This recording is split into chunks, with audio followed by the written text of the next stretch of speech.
Hi, welcome to another edition of mysql. My name is Nate Nestler, and this is for Hyperactive Studios. Okay, so starting back where we kind of left off before with mysql, let's have a look at some other things we can do with our different statements. So I'm already in the shell, I'm already in my scripts folder from before, but let me go ahead and move back into my database. So if I say show databases, semicolon, you can see a couple different ones here I'm allowed to access. In this case, users is one of them. So if I say use users, like that, I'm now in the new one. Cool. If I say show tables, I can see all the different tables I have to work with. Again, so there we are. We have test table and PHP session. Okay, cool. Now the only one we've been putting data in so far has been test table. So if I say star space from test table, like that, we can see we have two particular entries here. Now, I could say something like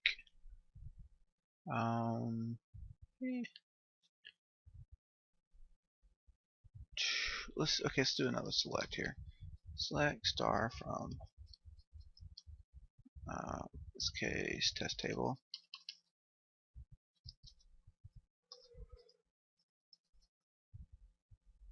where name equals quotes. Or I could put spaces here. It doesn't matter. And let's just say Bob, for instance. Semicolon at the end. Sorry. Yeah, semicolon goes at the end of that. Okay, so there we selected Bob.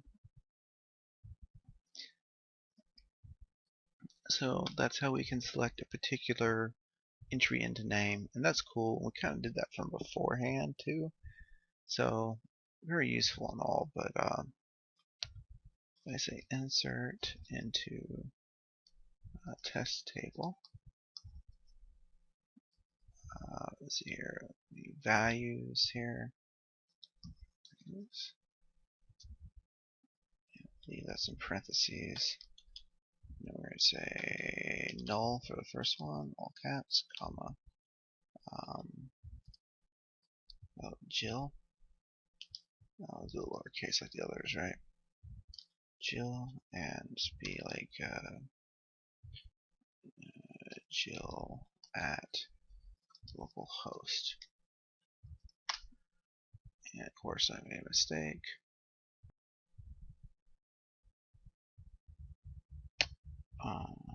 Oh, you know what?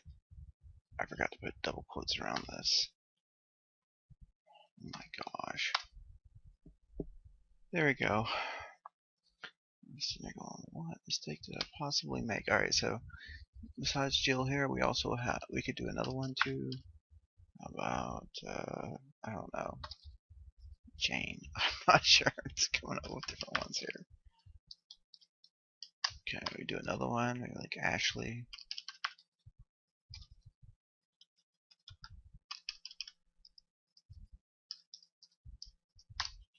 About let's add a guy in here. Let's do Zach.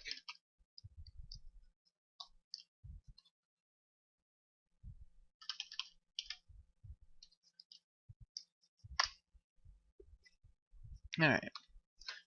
Now it's cool because now if I come down here to do these select statements, I still get Bob, but if I way back to there, I get all these different selections. Now I could say something like Bob and name equals, let's say here Ashley, for instance. Okay, we don't have, oh yeah, I'm not thinking. Wouldn't have name, can't have name for both. Could do it or that way though. I'll show you. There we go. There's the or. For the and, you can't do name for both. That won't work. That won't make sense. But we can do email here. So if I say email like this, and like if both were true on this scenario, then it will work. So basically, I would need to say Bob at localhost. So this is a good example. Like both are going to have to be true in order for it to work. Otherwise, it won't work. So it kind of matters. Um, we can also do order by. Yep. So let's do that one. It's kind of cool. So we go back to our original select here before we did all those. Okay. And if I say order by, and then we can order by maybe like name, for instance, because that was the one that probably makes the most sense in our scenario here. And if I do DESC or DSC here for descending order, this puts it in descending order, which makes it opposite. Normally it's ASC, ascending order. There you go. There's ascending order instead. So there's the difference between descending and ascending order right there. Of course, if you don't say ASC period and you just do it, it's going to be ascending order by default. But ASC is the command for that.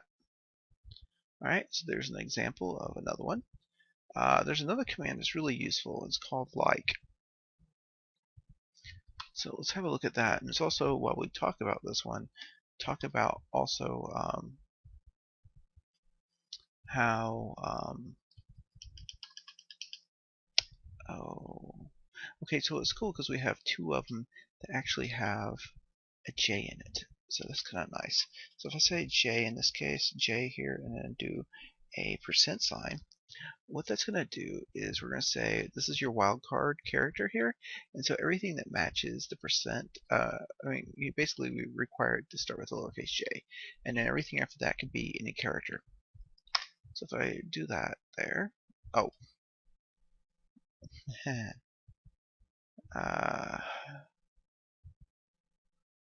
our name is like, not equal to, my apologies. And so we get Jill and Jane there because they're both like a J, starting with a J. So very cool. As another example here, you might be going to say, okay, so it's just like or. Not quite. Let me show you. You can do this too here. So now we picked up all of them that have an A in it. So this gave us James, Ashley, and Zach. As you notice, they all have an A in their name. So I put the percents on both sides. So you can actually use this to perform searches. Not detailed searches or very powerful ones for as far as that goes, but you really need an actual search engine for that, and that gets really complicated. But as far as just doing regular SQL statements, you can actually perform search type queries with them, and they can be pretty powerful. So there's that. Okay. Let's see here. Oh, another one that we can do, I should probably bring out the not here. So if I say not in front of this, it's going to be all the ones that don't have A in it. So it gives you the inverse there of that, which is pretty cool. So if you want to make sure you don't have any of the ones that have an A in it, you get Bob, Student, and Jill. You notice that none of them have an A in their name at all. So there's another one that's kind of cool. Let's see here. Well, let's do between. Between's always fun. So that would be pretty cool. So we can do a range here. So if I want to grab the records between maybe 3 and 6, it's going to grab all those records as far as that goes for an ID. So where this is going to be auto ID, because we named it that for our ID. A lot of times a lot of people just call it ID, but I call mine auto ID. Alright, so where auto ID is between 3 and 6. Alright, so it gave me those two. What if I said 3 and 8? Alright, see? So we can actually use this to kind of do a range of things. And just like before, now we can also throw a not in here, and then that'll give us all the ones that aren't between 3 and 8, which would be 9 and 10. So it's pretty fast. We got 0.00 seconds to process this, so that's pretty quick. Databases are extremely fast at getting data. They're awesome. So yeah, they're pretty cool. They're pretty powerful. But not only could you do numbers, you could also do it in a range of characters too. So that's a good thing to point out too, I guess. So instead of doing auto ID here, let's try doing name again. All right, say name, say between in this case.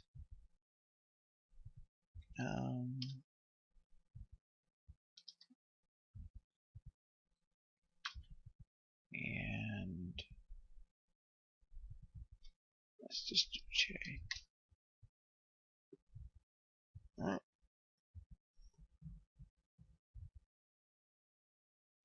There you go.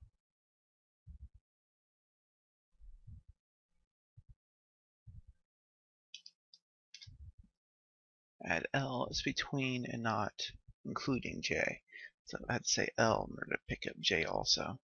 So there we go. There's a good example of how to use the between.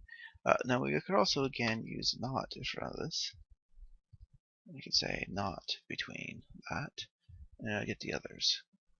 And I think if I recall, we did a not. Yeah, we did not between up here too. Cool. All right. So there's that. And that's another example of how you could use that. Besides that,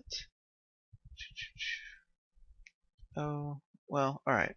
Let's go over a bit more stuff. Earlier I talked about the percent sign a bit. Yeah, but we could also match single characters, and this can get kind of detailed as far as matching, as far as that goes. So if I wanted to, I could match only that one there. For instance, it's going to only grab the ones. There we go. So I got Jane and I got Zach with the A in their name. So pretty cool, and it matched only the ones that started with. This is completely different than if I did a percent here. See that? Yep. So we got Ashley there in our mix, but if we say the underscore has to match one random character, so the first character must exist and it can be wild. So in this case, we're requiring that there be a character, one character in front of the A, and none afterwards. So very cool. Okay, we're going to continue on here. I kind of stopped the video where I did because it was about almost 4:30 a.m. and I'd had it, but I was barely able to keep it together at that point. It's getting pretty punchy. So I'll probably end up covering some more of the commands for a database beyond this here in yet another video. But let's go over some other stuff for databases here with MySQL and go over how to set up. So let's write a couple of scripts here, and so we source them into our database, and then we can make use of it. Now, before we went over the create user here, just use your name that you want. And I'm saying at localhost to point to this computer, and then I'm saying identify by and then the password. So as far as that goes, I'm going to grant all privileges on for everything to identify by Nate with option flash privileges, like so. And it makes it update. So, but I could get in here and get specific with it and narrow it down to just a particular database. As a for instance, if I went in here, I could say users dot star, and this would be only for the users table database. So, for instance, I could come in here and say users, because we set that one up earlier, dot star, and that would mean all the tables within the users database. So if I do star dot star, it means all databases, all tables, or if I just do star, same thing. But if I do star dot and then certain table, then it'd be all databases with a certain table, or a list of tables, however you want to do it. But typically, if you're going to use a name and a star type combination, you're going to be saying the database and then all its tables. It just kind of makes sense. The likelihood of having the same table on a bunch of different databases is not nearly as high. So, but you could do it. So there we are. And we're identifying and we're creating grant privileges and everything as far as that goes.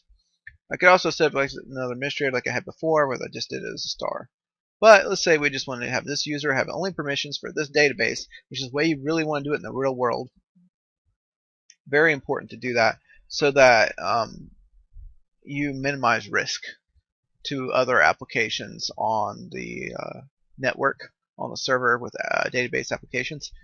And this minimizes the risk to other database applications by having unique passwords and usernames on the database server. You do not want someone having the privileges to go around and start deleting from other other databases, or stealing their information from other databases, or you get the idea. So it kind of matters, big time. So yeah, we definitely want that set up. All right, so this is the same from before. We have our test table. We have our users, which hasn't changed any at all on this stuff here. But one of the things that's different here is this tester table. Now I created this table specifically for getting across the idea of, so yeah, you can just copy and paste these other ones, and you wouldn't have to do any edits on them from your other script that we wrote before, the other .sql one we did. I believe it's example SQL.sql. Anyways, so we create a table here. I'm calling it tester, and this gets across the idea of some of these other data types that you can have in the table. And I just kind of wanted to show them off with a table like this. So I started coming up with different fields that would be possible in one of these tables. Now I called mine auto ID for this first field. You could call it ID. A lot of people do. I just called mine auto ID to let myself know that this is going to be auto incrementing. And then int unsigned int. This is going to be your not a big int, but it's not. So it's, you know, it's around size of a medium int.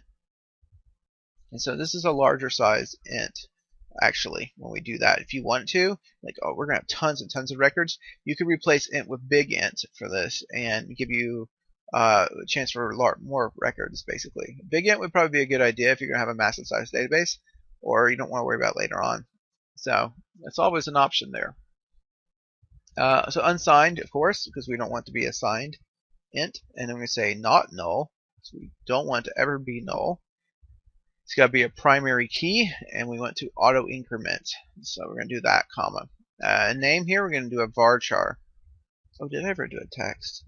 Oh, man. All right, so a varchar is variable text up to 100 characters in this case, comma. And then we can do gender bit. This be a 1 or 0. This is great if you're doing male or female. It's got to be one of the two, so that's great.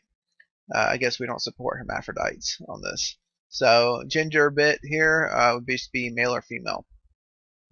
Older 21, bool here, comma.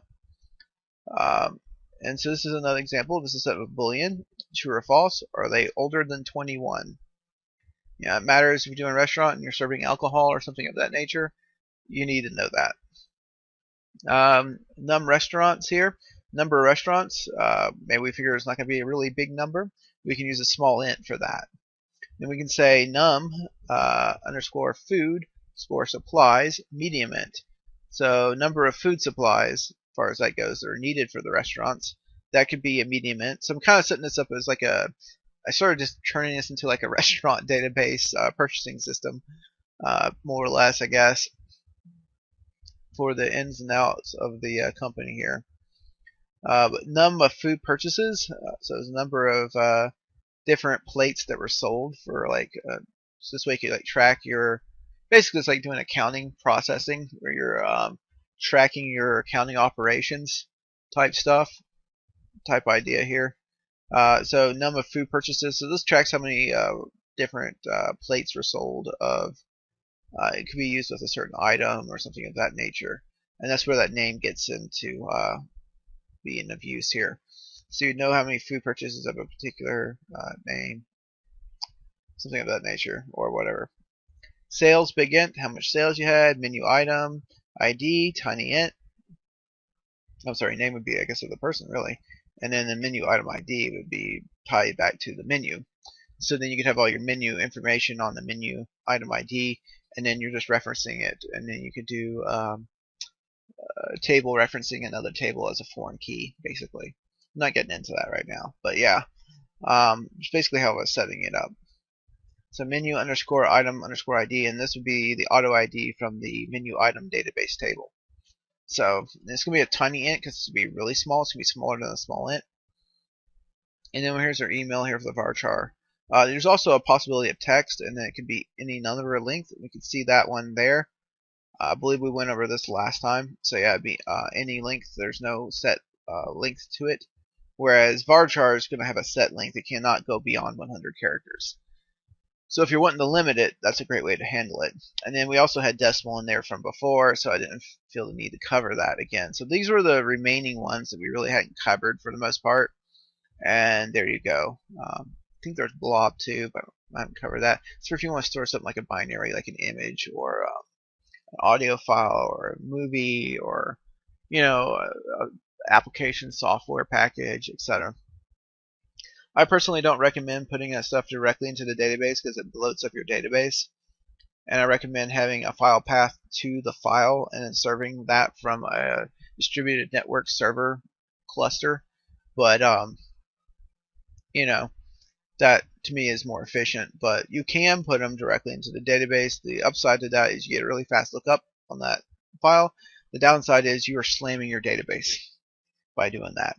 So so your database is going to be under a pretty heavy load if you do that. But it depends on what you're doing. If you're not doing like a very high yield, if you're not having like a whole lot of people traffic going across your server, then you can get away with doing blob. But I pretty much avoid that for the most part for that reason alone, for performance, as far as that goes. Plus, I don't want my database to get huge. I want to keep that manageable as much as possible, to me anyways. Alright, so we have our PHP session. Cool. And that didn't change from before. We're just having our select from test table, students, all that stuff's the same. Updating the student databases and tables there. So, all that stuff didn't change down here. I just kept that the same.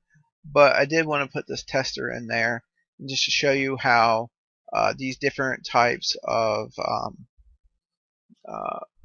basically different data types you can have when you're creating a table, more or less. And that pretty much covers it for the most part on that.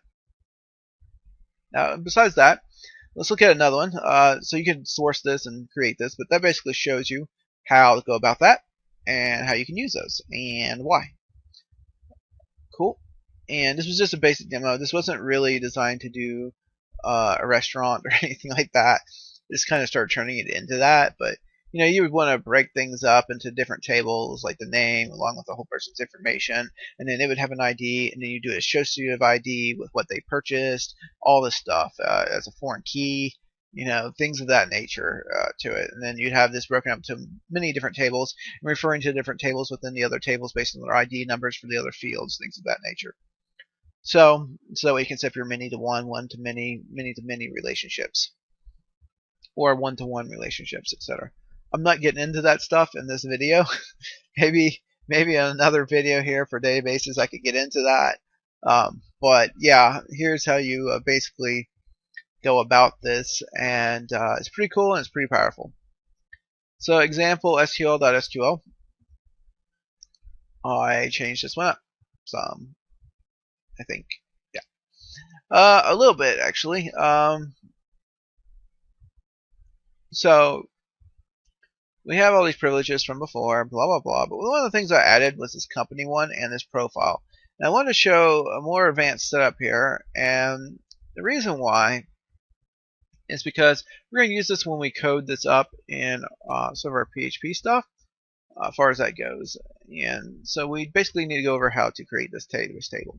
So I did another one that said create company here. For instance, you can put this in the same one with the other one if you like. It does not matter to me. It just works, period, either way. So whatever you want to do does not matter. You put in your old one, it doesn't matter. But anyways, auto ID unsigned, not null, auto increment, primary key, etc. Comma, name varchar here is 100. Phone char is 15. Shouldn't be more than 15 digits on that. Cell, same thing. Fax, same thing. Email, 100. PayPal, 100. Street, 100. City, 100. State should be 2. Why is state 100? Oops, sorry. State should be 2, because you're just going to be doing the state letters. Like TN for Tennessee, or GA for Georgia, or FL for Florida, etc. So we have zip here. This would be the zip code. Really, honestly, the zip isn't going to get larger than, let's see here. That'd be, gosh, I would say 11 characters at the max, if I remember right. You might be going, well, there's only 5 characters for a zip. No, actually, there's a, that's just like a generalized, if you did something like 50035 or whatever, I don't even know what zip code that would be, but if you did that, that's like a general area. You can do another part of the zip dash before that, and that actually targets a particular house or a particular location exactly. And just with that one number, you can pinpoint an exact location with the postal service. And but you do a dash in between. That's why I added another character. And if I remember right, the number that goes before it's about 5 characters long too. So that's why I was saying I think 11 is what you would need for a minimum on that. So it's like that number, 5 characters, dash, and then the next 5 characters. So yeah, that's why I was doing that. His website 100. Yeah, I would hope they wouldn't need more than 100 characters for the website address, but you know, hey. And then profile ID int unsigned here. Cool. So that way we can create our foreign key to our profile. And that's referring to our ID from here from our profile. So we do a create table here, profile. And of course, we close parentheses, semicolon as usual. Open parentheses, auto ID here, int unsigned, not null, auto increment, primary key, comma. All right, I'm going to say name varchar is 100, email varchar 100, and then let's get their password, and that's also going to be 100 variable characters. And so that sets up those 2 tables as far as that goes. And then we'd need to insert them, which is a little bit more complicated. Let's come down here to do that. So the only 2 entries really interested are these right here. Or 3, shall I say. Oh, I'm sorry, we're not interested in the first one. We're only interested in line 53 and 54. Note, this is word wrapping. So, quite literally, this all goes on one line. That is one line. It does not fit across the screen because it's too long on the video here. It literally did what's called word wrapping, where this wraps around. Now, I could sit there and scroll and scroll and scroll and scroll to show you, but I'd rather have it word wrap so you can see it, the whole thing, without me having to scroll all the way over to show you.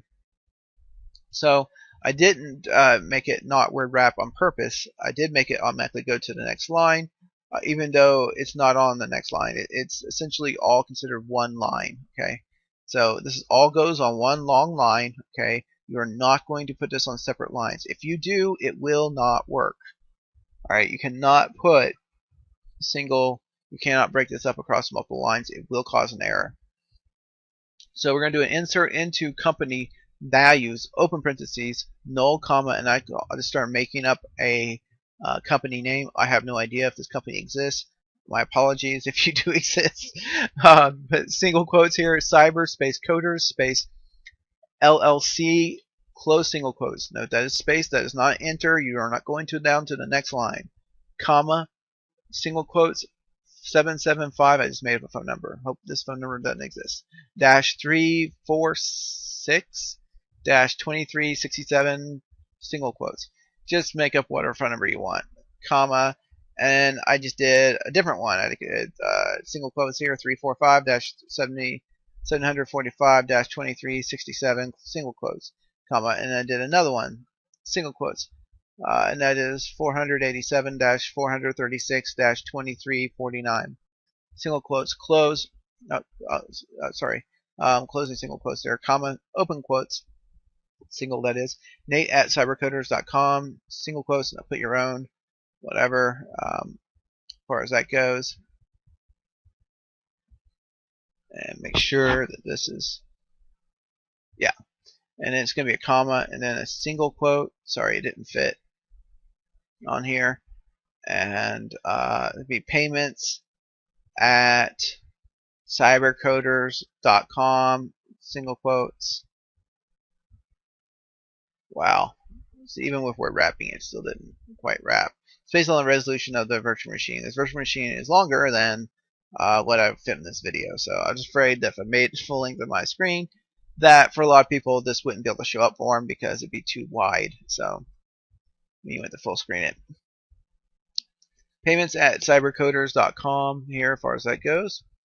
And that goes for the PayPal, comma, and then we're doing our street address, which I did 123. Sounds like Sesame Street or something. 123 Coding Street. Close single quotes, comma, open quotes, and I called this Codeville. Close single quotes, comma. We put it in Georgia. Why not, right? Open single quotes, GA, close quotes, comma, comma here, open single quotes. And the zip code for Georgia for this is totally unrealistic. It's 55555. Close single quotes, comma, open single quotes, www.cybercoders.com. Close single quotes, comma, 1, close parentheses, semicolon. All right, and again, that's all one line. Okay. Alrighty. So insert into profile values.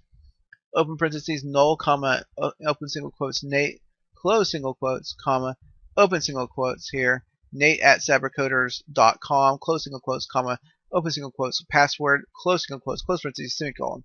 And so this is going to, propagate those two databases with one insert entry field into there. If I wanted to make more, I could. I would just have to go in there and add them. Of course, we can also do that when we start doing this with PHP too, so that works out too. But you could use a number of different things besides PHP. You could also use something like the Django or Ruby on Rails or Java Spring or ZK Framework, or I mean, we just keep going down the line. There's quite a few of them here that we could use. So that's pretty cool, and there's a lot of different things that are you could use to develop a website framework backend, as far as that goes. And yeah, I do recommend using frameworks by far, but you get the idea.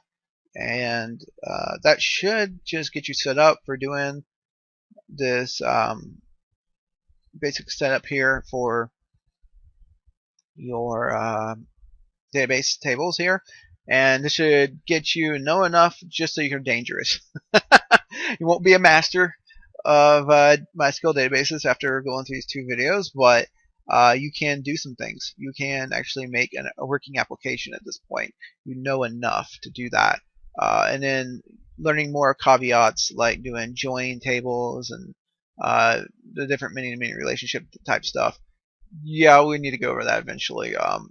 That's important. All that's important. But this definitely lets you at least get your feet wet and lets you get going with this as a more of a solid basis. And yeah, we didn't do stored procedures either. There's a number of things we haven't covered yet for MySQL. So yet another video needs to be made on MySQL to cover that. But as far as that goes, we got the stuff pretty much have you set up where you're actually starting to make stuff with this. And then you could use this with whatever framework backend you're wanting to use, or it doesn't even have to be a web framework backend. It could just be a regular application, maybe C++ or C# or Java or whatever. So if you're going to do any of those type things, you could do that also, or C, whatever. It's whatever. But Python's another one. Yeah, sure. But anyways, with that said, let's go ahead and make that wrapping up this video on MySQL. And then we'll just dive into the PHP after this one. Cool. Talk to you later. Thank you very much.